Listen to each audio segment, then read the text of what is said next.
Good morning, Dubai. Happy start of the week. Welcome to the Lovin Dubai Show podcast. Today on the show, we spoke about the off-plan developer rule breakers. Yes, there are some. Here's what you need to know. Also, how Emirates is tackling turbulence and how to navigate PCOS. And so if you are not subscribed to the Lovin Dubai Show podcast, subscribe wherever you get your podcasts from. And as I always tell you, don't forget to enjoy the show. Good morning, Dubai. Happy Monday. Welcome back to the Lovin Dubai Show, where we go through the top trending stories that everyone across the country is talking about. Our top story for you today: off-plan rule breakers fined 1.5 million dirham. As well, how Emirates is tackling turbulence. Labourers will be getting a midday break. As well, Huda Beauty pauses social media promotions, turns spotlight on Rafah. Also, navigating PCOS. Have you been diagnosed and how to manage it? We've got Rahma Mahon on the show later on. It's 237 days since the genocide began on October 7 in Gaza. The current death toll stands at 36,224. The number of injured people is 81,777, and 1.9 million people have been displaced from their homes. It is 2 more weeks until schools break up, when traffic is going to get less. So I know everyone's very excited for that day. Before we jump into our top stories, I saw this question on Threads. Sultan Al-Qasimi posted it, and he said, how can you end long-lasting friendships? So basically, if you're in like an adult friendship relationship, but you're on a different vibe, and anyone watching the show, because we probably all have that friend. Of course. Do you end it? And if so, how do you do it? What I would do is that I would distance myself and not associate myself with the person as much, because I believe that if I am associating myself with someone who's very negative, who's putting me down constantly, who does not really celebrate my wins, is someone who does not really care about me. And fine, but how do you do it? I would just like distance myself. You know what I mean? I would not go out as much as I often. I would dressed as the ghost and she is ghosting. Is that what's happening? I'm not ghosting. That's a ghosting. You're ghosting your friend. But that's literally exactly what you're doing. The thing is, distancing yourself is when they say, here, it's my birthday, come to this brunch, can we go out for coffee? And you don't respond, you're effectively ghosting. And if you've been ghosted, you know how harsh that is. But what if my friend is very defensive and aggressive, you know, and if I go and she does not understand, let me say, criticism well, you know, because like I know for a fact, like I do have a friend, you know what I mean? I feel like you have that a is friend. like that. And the thing is, if I will go and be like, hey, X, you are doing ABC and I do not like ABC, it does not make me feel good about myself. And our friendship, I know for a fact that she's very defensive. She's gonna flip the whole scenario to make it about her instead of the fact that, hey, this is what's happening. This is what you need to fix. So you're stepping away from a friendship that you think is toxic. Yeah. Can I tell you though, I once, and I regret this, I had a relationship, I thought she was toxic, but it's what you perceive it. She probably had a whole other thing. But she was hanging out with her boyfriend all the time. She had no time for the girls, and it was really annoying. But rather than have a conversation with her, I let it boil, and it festered until one day, and I really do feel bad. I feel awful about this, but I sat her down and I said, I don't want to be friends with you anymore. And I cut her out. It was cutthroat. And I realized looking back that it wasn't the right thing to do. I wish I had been able to have conversations with her the whole way up rather than letting it fester. So I was the child in that situation, and I wish I'd been the adult. So, but there is things like you have these friendships that don't serve you, and how do you deal with them? But she wasn't a great friend. Yeah. She was someone I hung out with. So do I really miss the friendship? No. But should I have dealt with it better? Yes. I see where you're coming from, honestly.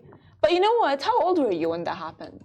24. Yeah, you were young. It's fine. You know, like that young. we all. Yeah, I'm no, young you were enough to. I'm old enough to have a job. I'm old enough to rent my own place. I should have been able to But it's have a fine. conversation. It's fine. I'm trying my best, Casey, to just like make you look like the angel. Oh, since thanks. it's like dressed in white. You don't need to. Both are dressed in white. Yeah. But for real, you know, like what I would. The thing is, I'm not like ghosting her, but because like I know for a fact that she has like, I do not appreciate her reactions to a lot of things. You know what I mean? It's like what's okay for her is not okay for me. And she is very passive aggressive with her tone and the way that she deals with not only me as well, like, you know, like just like other people as well. And it's just like, girl, chill. I don't like that, you know what I mean? I just like, because I'm a very calm person, you know what I mean? Yeah. If something, I'm very calm, I'm very, like, nothing, it's very hard to piss me off. It's very hard. And do you think giving distance and space is going to work? Do you think that that's the actual way this friendship will end? It will, I don't want it to end. You know what I mean? I don't want it to end because, of course, I think that would be really cruel of me. But sometimes what I'm going to do, like here, like I'm going to be putting myself first before her and the friendship. If I feel like, hey, I have the capacity and the energy to deal with her, then yeah, sure, why not? But if I don't, I'm sorry, I don't want to go out with you. Why don't you play the passive-aggressive game? And next time she wants to hang out, just send her this. I'm joking. Some of the good answers on this thread, unfollowing them, get them married. They won't even notice that you've disappeared. Say it's not you, it's me. Talk about it, tell them how you feel, drift apart, and ghost. And then that fabulous Homer Simpson emoji of him crawling back into the trees. The GIF. I love that Oh GIF. my God, yeah. Just like having camouflage. It never existed, yeah. Camouflage with the tree. I don't know. People who have not been camouflaged, we rip the Band-Aid from the developers who have been fined 1.5 million dirham. Have you purchased off-plan in Dubai recently? Make sure you trust your developers. 3 unnamed developers in Dubai have been fined 500,000 dirham each, no small sum, for breaking rules, including promoting and marketing new buildings before they had actually finished registering the buildings. Now, real estate escrow accounts are designed to regulate the construction progress, of course, of the units sold, ensuring the protection of investor rights. It's where the funds collected from buyers of off-plans units are deposited. And by violating the rules on the escrow account laws, investor rights have been violated. So, if you're now nervous that you've purchased off-plan, you can actually very quickly check with RERA to ensure your building has been registered. You can do all of this on DLD Dubai REST application. There's no fear-mongering in terms of buildings not being registered. The regulation in Dubai in terms of purchasing property is so strict now that it's really surprising to see this story come out of the woodworks. I imagine these developers were just getting, because we've seen so many buildings come up in the last couple of years, they're just trying to get ahead of the game in terms of the marketing, promoting, and I guess they didn't have the paperwork done. But I have no doubt that the buildings will come to fruition. But if you are buying off-plan, or even if you're buying, just check on DLD that the property is in fact there. It is in fact belongs to the person they say it belongs to, because all of the information is available for you as a purchaser. Agreed. And by the way, this all comes as well in line of like the amount of scams that we're talking about. You know what I mean? Scams are everywhere. And just like, you know, don't be very, I would say, gullible, right? Regarding like the things that you're buying and purchasing, because like you're putting some amount of money. It's not like, fine, like it's not 10K. It's not 10,000 dirhams. Even 10,000 is a lot. But, you know, like when you're putting like such a huge amount, like as if like 500,000 dirhams and even sometimes maybe 1 million, that is not, you know, little. It's no paltry sum. Not at all. So just like be aware, I would say. Yeah, be aware, but also know that the regulation is in your side as an investor. Let's jump into our next story, how Emirates is tackling flight turbulence. Are you flying soon? Well, please fasten your seatbelts. Recent stories of turbulence causing death and injury have put the uncomfortable flying scenario to the top of our headlines. And Emirates has announced it has joined IATA's Turbulence Aware platform to enhance your journey safety. Emirates will be the first airline to integrate the IATA platform within the latest version of Lido and Pilot. The mobile navigation solution from the Lufthansa systems. This means getting up to the minute, highly accurate turbulence information and forecasts available for pilots, equipping them with the means to plot the best paths around affected areas for enhanced safety, of course, as well as efficient navigation and optimization of flight plans. Emirates says these tools will keep Emirates at the forefront of turbulence detection and navigation, enhancing safety and comfort. So basically, it's a smarter way to be able to detect turbulence, and then to be able to navigate around it. So we thank Emirates for always being ahead of the game. Scary headlines in terms of turbulence. It's getting worse, and they do say that climate change is one of the factors. That is true. I have seen a video of a pilot yesterday that he was talking, and he said that the reason that they're facing a lot of turbulence is because of actually climate change. And I am actually starting to believe that you know what, maybe we have been told for years to take care of our climate, but we haven't, and now. But even to think that it could be that is one of the factors, it's just surprising. And it's one of the headlines recently on CNN discussing it. And you know, that they're measuring the scale of turbulence over time, and there is a scale to measure how strong it is, and it's just becoming clearly the moderate turbulence that we were experiencing before is getting worse. And at this case, anything that's not secure in bad turbulence could be dislodged. So, you know, when it's got the seatbelt sign on, we should put your seatbelt. We absolutely have to have it on. I mean, like, unless you're going to the loo, and I'd like to actually get a harness now to make my way to the loo, because it's literally if you have you ever been in one of those flight pockets? I haven't, but it's so scary. I mean, I haven't. But I can imagine that it's very scary because, like, you could just, like, at this point with a lot of turbulence happening and a lot of aircraft, you know, we've seen the one in Qatar, we've seen a lot of you know, turbulence happening around. So it's just like, it's better to be safe, you know, and just like as you said, put your seatbelts on. Always be safe, have them on. Stay in your seat when the cabin crew tell you to stay in your seat. You don't need to, I don't know, be there like all around this. We do get that you guys get bored, it's normal. But yeah, stay in your seat. And I've never tried, you know, like smaller airplanes because like they really fear me. I fear them. Yeah. But sometimes you don't have a choice. Like, I don't try an airplane. I just get it's just given to me. You know. I mean, I know, but it's like my biggest fear is, you know, like having an accident. You know, like done like up there. That's really? Do you get scared when you go on flights? I don't. I love traveling. But it's my biggest fear. Like, you would see me, like, you know, like if, let's say, I'm in an airplane and it's going to take off, I'd be like, I'm like praying to God, like nothing is going to happen. And I'm reading a lot of prayers and a lot of everything because I'm just like fearing everything that's going to happen. And the moment there's a minor turbulence happening, they're like, you know, even if it's not minor, to me, it's like, in my head, it's not minor. Because, as we all know, flying airplanes defies the laws of logic, and we don't understand how they keep up in the air. Engineers, you are amazing. It's 8:45. Let's jump in to our next story. So, Huda Beauty pauses social media promotions, turns spotlight as well on Rafah. In light of what's happening in Palestine, specifically Rafah, some celebrities are speaking up and some are not. Boycott is now even applicable on celebrities who have not spoken enough. While it might not be the case with the beauty influencer Huda Beauty, as she has shared a post on Instagram announcing that she will stop media promotions to push all eyes on Rafah. Once again, Huda Beauty has spoken up and used her voice, which she has been doing so since the beginning of the genocide in Gaza on October 7th. She once replied in a comment to someone who said they were disappointed and would not purchase her products anymore due to her stand with Palestine. And she responded saying, "I don't want your blood money."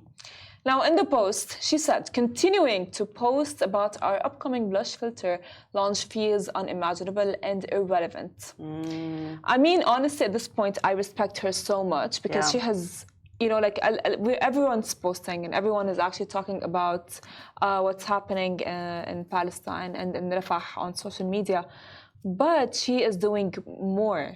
she was actually one of the very few influencers who were not really afraid of actually losing their business, money. She did not care. She even donated, I think, 1 million dirhams, which is quite like a huge amount of money. She has been amazing since the very beginning, because I think at the beginning, people were worried that they would, lose brand deals, lose sales. That did not scare her one bit. And even now, it's just, I think what she's doing here, she's launching a blush product. Yes. And it's an ecosystem of like, people feel uncomfortable. We've spoken to influencers, personalities in Dubai, sitting here, and they say they're attending events because it's part of their work. It's got nothing to do with what's going on in Palestine, but they're going because of previous brand requirements, but it doesn't feel right. It feels uncomfortable. And what Huda has said in just clear words is what promoting her blush right now just feels irrelevant with what else is going on. So they're pulling back that promotion, which I just think is just another like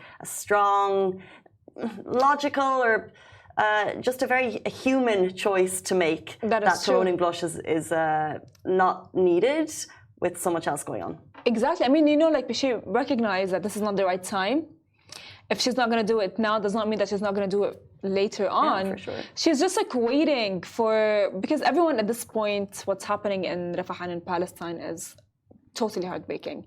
We keep on saying, I don't know, like if you guys are on social media scrolling every morning, you guys can see the heartbreaking scenes of children crying, mothers losing their children, children losing their parents, and the list goes on and on and on, and they just want the Rafah border to open for them to escape, and it's not. No one's even allowing them. It's like in Syria we have the saying, it's like they do not want to stop, what they're doing to people in Gaza, and they do not want to as well allow them to escape. At this point, they are like doomed with what we're gonna stay there and we're gonna be killing you, which is really unfair. And that's why there's this all eyes on Rafah, and that's why she actually wants to stop her promoting her blush and actually focus on Rafah, because she is, again, it's not because of, I don't think that she cares about the boycott. I don't think she cares about any of these things. She just cares about Palestine, and it shows. And the absolute critical situation that's at hand. And we hope that one day we're able to deliver better news on the ceasefire front, but today is unfortunately not that day.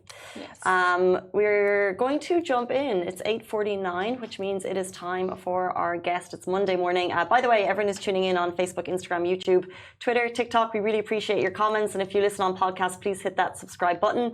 Our next guest, we're going to be talking about PCOS, specifically for women. If you have questions about the diagnosis, understanding the diagnosis, and how to effectively manage polycystic ovaries. Yeah, it's polycystic ovarian system, I think it's called. Polycystic ovaries. Please stay tuned. We're super excited to have Rahma Mahon on the show to discuss. Welcome back to the Lovin Dubai show. Today's guest is Rahma Mahon, here to discuss PCOS, polycystic ovaries. Ovarian. Polycystic ovarian syndrome. Sorry. Understanding the diagnosis along with effective weight loss strategies for tips for a healthier lifestyle. Welcome to the show. We're super excited to dig into this topic. Yeah, thank you for having me. Thank you for being here. Thank you for being here. My first question is, what is PCOS and what are the common symptoms? Because there are, different types of PCOS. Yes. Okay, so basically PCOS, I think the first thing to know is that it's not a disease, which I think a lot of people, once they're told they've got PCOS, they're really scared and they think that's the end of it, nothing's going to happen, nothing good's going to come out of it, they can't improve it. So that's the first thing to know. It's not a disease, and a disease progresses in a very similar way for everyone. And like you said, there are different types of PCOS. So basically there are different symptoms that present themselves in individuals differently. And so that would mean the way that you would go about addressing it and possibly reversing the symptoms to the point where for some individuals, they might not even be diagnosed with PCOS. When they go back, revisit the doctor, they might not fit the criteria. So essentially what PCOS is, it is an over excess of hormones that are associated with male sex hormones. So you might see symptoms visually that might be like facial hair, thick facial hair, thinning of the hair. That might be one of the few symptoms. But also the ovarian, the part where it says polycystic ovarian. So that's the thing that's confusing. A lot of people think there's cysts on the ovaries. And essentially what that is, it's immature follicles, which basically means baby eggs that aren't growing enough to actually release an egg. And so you have that appearance. But this is the part where it gets confusing. So a lot of times people are diagnosed just because they see this on ultrasound, but it actually has to be combined with either the excess hormones, which are the male hormones, the androgens, or it has to be, again, combined with having, the insulin resistance and some of the other symptoms along with that. So yeah, in a nutshell, there are different types because it might be driven by different things. It might be different things that are causing this to happen. You mentioned hair growth and things like that, but what are kind of the common symptoms of PCOS? So weight loss resistance, so actually finding it hard to lose weight would be one of them. Missing periods or periods that are longer than 35 days, painful periods, but that again has to be combined with longer periods because essentially what's happening is, so when we go through, I'll describe a little bit or give a little bit of understanding about what happens when we are menstruating and the whole period cycle. So it's normal to have periods that are 21 days up to 35 days. Anywhere in between that is normal.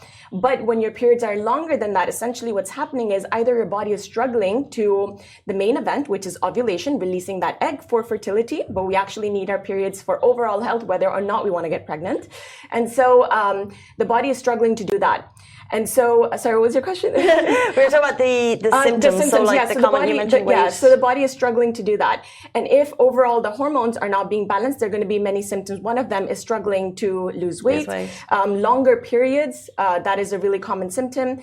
Thinning hair is a common symptom. Having insulin resistance is one of the things that happens, but only 75% of the women with PCOS will have that. So these are some of the more common symptoms. Yeah. Fair enough.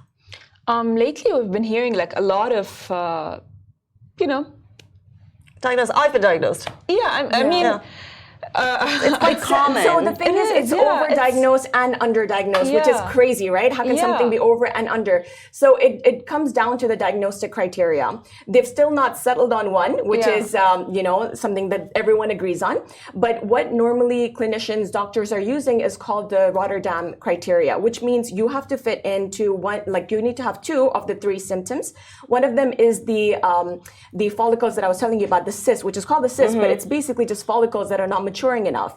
And so if a woman is not having her period because she's under eating, she's under a lot of stress, but she doesn't have these other two criterias, it could just be the fact that she has hypothalamic amenorrhea, which is something completely different. And it's not PCOS. But if the doctor is only doing ultrasound, then it might be mistaken for PCOS. So it's overdiagnosed, but also underdiagnosed at the same time because some women don't receive the right help. That's why we need to discuss women's health more. Yes. I agree 100%. Now, there has been a saying that, because of the vaccine that we have taken, a lot of women have developed PCOS. Yeah. How true is that? It is true to a certain degree because with the vaccine, there is more inflammation in the body. And one of the things that drives PCOS is inflammation. So it can be true for women that are experiencing PCOS as a result of this. It's the same thing. If someone has been on birth control, it can also affect later on when they come off, they get what's called the post-pill PCOS. And it's not that they had PCOS before, but they're having all these symptoms, all the same things manifesting because they were on the pill. And the thing about the pill is it actually makes them more insulin resistant, which is again one of the things that drives the ovaries to produce more testosterone and causes again those the issues with, again, if you have more testosterone, hormones are not balanced, you're going to have longer periods, or you might have periods but you're not ovulating. So yeah, it's a pretty confusing thing, but in a nutshell, there are a lot of lifestyle interventions that can be put into place, and that is actually the first thing to do. So oftentimes I think they will be put on birth control. That's the the general treatment for it. It is being put on the pill. Glucophage is another one, the metformin, which is a bit better, but the pill is not the answer because it's masking the issue. And when you come off the pill, you still have the issue. So you will have to deal with it. So I just think it's better to kind of get started a bit earlier on with, lifestyle interventions. So managing stress, sleep is a big one. And then making sure that your nutrition aligns with, what the goals are, the health outcomes that you're looking for, workouts, training, all of these things combined together make a massive difference. I 100% want to talk about managing it, but so we've discussed symptoms, but should I be worried? We know that PCOS is common. Yeah. Does it affect infertility in a big way? And what actually, why are we being diagnosed with PCOS? What is it going to do to us? Okay, so the first part, is that something you should be worried about? Is it affecting infertility? So infertility would mean that you're not fertile, but that's not the case. With PCOS, the problem is that you're not ovulating regularly. So periods are longer, but at some point you might be ovulating, or you can work on getting that ovulation back. And that's the thing that we need. So this is, I think, another thing that a lot of women don't know about. We can't get pregnant. Even someone with a healthy cycle, regular cycle, cannot get pregnant any day of the month. It has to be a very specific day, and it's once in the whole period cycle that you would get pregnant. Yeah, so wild. Yeah, so wild. Yeah, and so I think knowing that and knowing that you can work on the symptoms, reversing that, bringing the inflammation down, if that's the thing that's causing this for you, or if for someone it is insulin resistance, whether that's the one that's causing it for you, when you bring it down, you reverse your symptoms, you're bringing your ovulation back in a healthy, regular pattern, you can get pregnant. Also, it helps to kind of be aware of body temperature, cervical fluid, because these are all giving symptoms and signs into when you're ovulating, so you can try at the right time. So in a nutshell, I would say if someone has PCOS and their cycles are really long and they don't know when they ovulate and they are trying to get pregnant, it doesn't help. So it's really good to kind of use something called fertility awareness method, where you're using these signs and symptoms for your body to understand when that's happening. And then through lifestyle interventions, you reverse these symptoms down to the point where you can ovulate on regular basis. Mm-hmm. Is PCOS curable?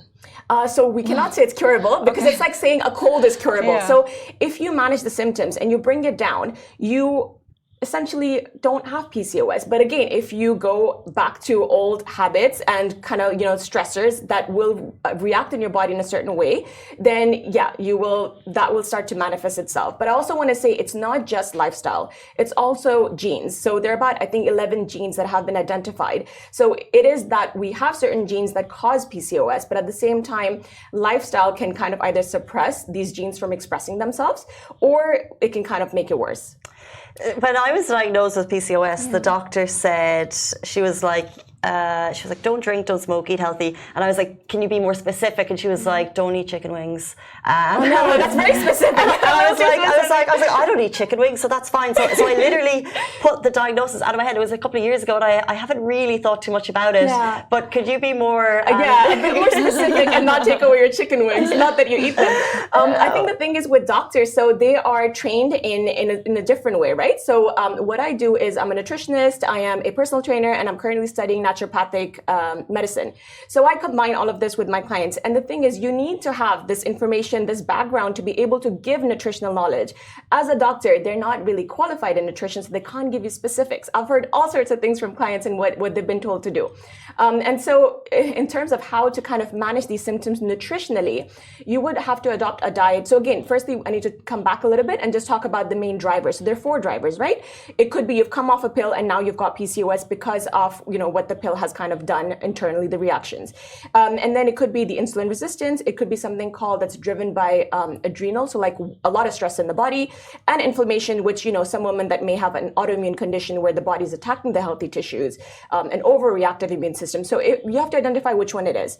And then say it's insulin resistance. You would adopt a diet that doesn't spike the blood sugar too much and then drops it down. So you would adopt a diet that keeps it kind of balanced. So I wouldn't say avoiding carbs. Actually, that is not the way to go. And I think it's very popular for people to think they have to adopt a ketogenic diet or maybe, remove carbs. But actually, you need carbs because we need starchy carbs to support thyroid function, which then actually nourishes the ovaries. So, and at the end of it, it's the fact that you're not ovulating regularly. So the main focus becomes we need to teach our body and give it the right support and the systems to be able to ovulate.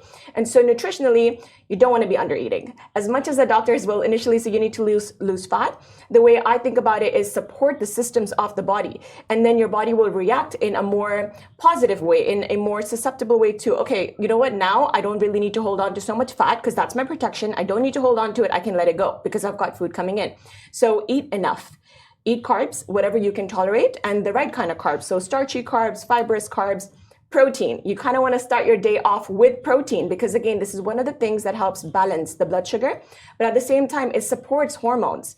So these would be, I would say, some of the main things that you need to do nutritionally to kind of start off with. And also, it's very popular to kind of count calories, but at the same time, you want to think about where these calories come from. So nutritional dense foods. I have a question. Do some certain medicines cause I don't know, PCOS? I would say certain medicines, maybe not so much in that direct way, but I would say the hormonal birth control pill does. It makes you more insulin resistant, and that's one of the drivers. And again, it suppresses ovulation, which is what it's meant to do, right? If you're avoiding a pregnancy, you don't want to ovulate. And so as a result of that, when women come off it, it can take up to, for some, it can take up to a year, 2 years to kind of come back to a point where they no longer have that PCOS. So yeah, I would say if there's anything to avoid, that would be the hormonal birth control pill. You mentioned there what not to do in terms of diets, like don't go towards the keto. Is there any specific diet that you would recommend? I would recommend the Mediterranean diet, which is really basic, but I would modify it a little bit. So it's not that high in protein. So I would definitely bump up the protein. And I think an easy way to kind of figure out how much protein you should be having, I would say either 120 grams or you multiply your body weight or ideal body weight in pounds by 0.8. And then whichever one is higher, go for that. Well, I'm sorry, but because, we have a lot of questions, with PCOS. So, of course, you mentioned the inflammation, right? And a lot of, I have friends who do have PCOS, and they are often, inflamed, and they have, something called the moon face. Yeah. So how can they, I don't know, have their body not What's be... a moon face? It's a very... I think it got very popular, but I want to say, no, a moon face is just like you're holding more water and your body's not letting go of that, and therefore your face is more puffy. And that's a common sign of inflammation. But I would also say there are a lot of people that are just talking about moon face and how cortisol is high. But actually, if your cortisol is high right now, it's still not that scary, because if it was super low, that would mean your body has kind of gotten to the point where it's pumped out so much cortisol that now it's not able to do that. So the moon face, again, I feel like I really want to tell the women out there not to be scared of things like this. When you start to work on, the what is causing it, and that there is a possibility that you can reverse these things, I think really try and narrow in on that and really try and believe in that, because when you start to get scared, you're actually causing more inflammation, more stress, and these are the things that we don't really want. So that would be the message. But with the moon face and the inflammation, a lot of times these things are related to the gut. So a lot of stuff happens from the gut. If you've got a leaky gut, so basically you're eating something and it's going into the intestine, how would I explain it? So basically we have junctions that are tightly closed, and these open up, allowing things into the bloodstream that are not meant to be there. And so naturally your immune system is meant to protect you. So it's going to start attacking this. And in doing that, sometimes it starts to attack your own healthy tissues. And so you want to stop that attack from happening. So again, it goes back to the diet. You want to make sure you're eating in a way that doesn't cause inflammation, actually support the leaky gut. So you might have to go through a protocol where you are stopping this from happening, sealing up those junctions again. But I mean, it can all be done. It just kind of depends on, again, how far along someone is into this. But again, how much would they be willing to stick to the changes that are necessary? There's so much information there. You mentioned stress as a factor, and I just wonder, we are a work hard city. We're a takeaway city. Would you have advice for women out there with PCOS? What type of lifestyle should we be living to ensure we're at optimal health? Yeah, I think the first thing to know is stress, it's always going to be present, but the way that you react to stress is what matters a lot. So you might, I don't know if you know someone in personal life who's, got a lot going on, but they've got this positive attitude and they know things will handle themselves, everything will be okay. I think that's an important thing to try and adopt, your reaction to stress, and that you might want to look into something like CBT, cognitive behavioral therapy, work with someone who can give you these tools that are lifelong. That's the first thing. And then the second thing is, if you constantly think about, I need to avoid stress, that doesn't really work, right? Because you're still thinking about stress. I think instead of thinking about avoidance, maybe think about inclusion of things that bring you more joy. Whether that is, spending time with your friends and family, taking on an activity that you enjoy, being present with those. And then you've got lifestyle. So sleep actually is one of the biggest antioxidants and one of the things that helps us release stress in the biggest way. So actually getting enough sleep. So that hustle culture of, I'll sleep when I'm dead, that's completely wrong. Don't do that as a female. Go achieve your goals, go do the things that you want to, but support your female physiology as well in that way, where you're being gentle with yourselves at time, and you're actually, doing the things that bring you pleasure, bring you joy, supporting yourselves with other women, men, friends, whatever. But I think as females, we know when we're around other females, we just get this different kind of maternal, feeling, and that's really powerful.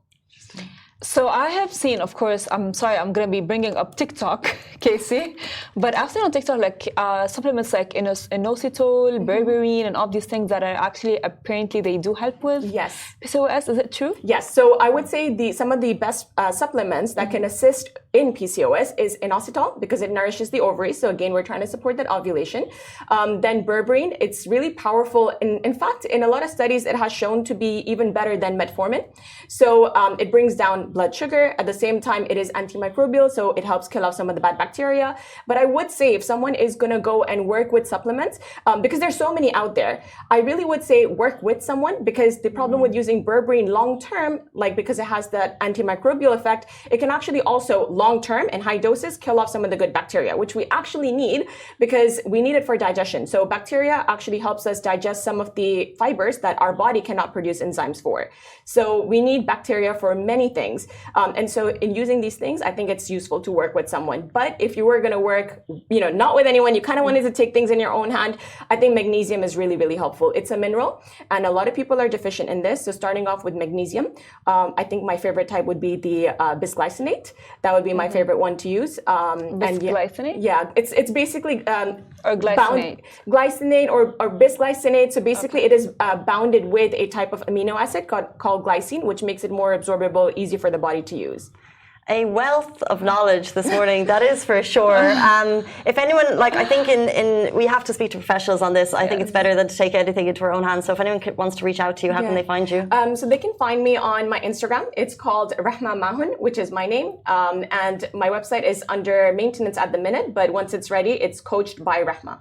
And that brings us to the end of our show today. Thank you so much, Rahma, for joining us. Thank you so much for having me. That's the end. Thank you, Farah. And we'll see you tomorrow morning, same time, same place.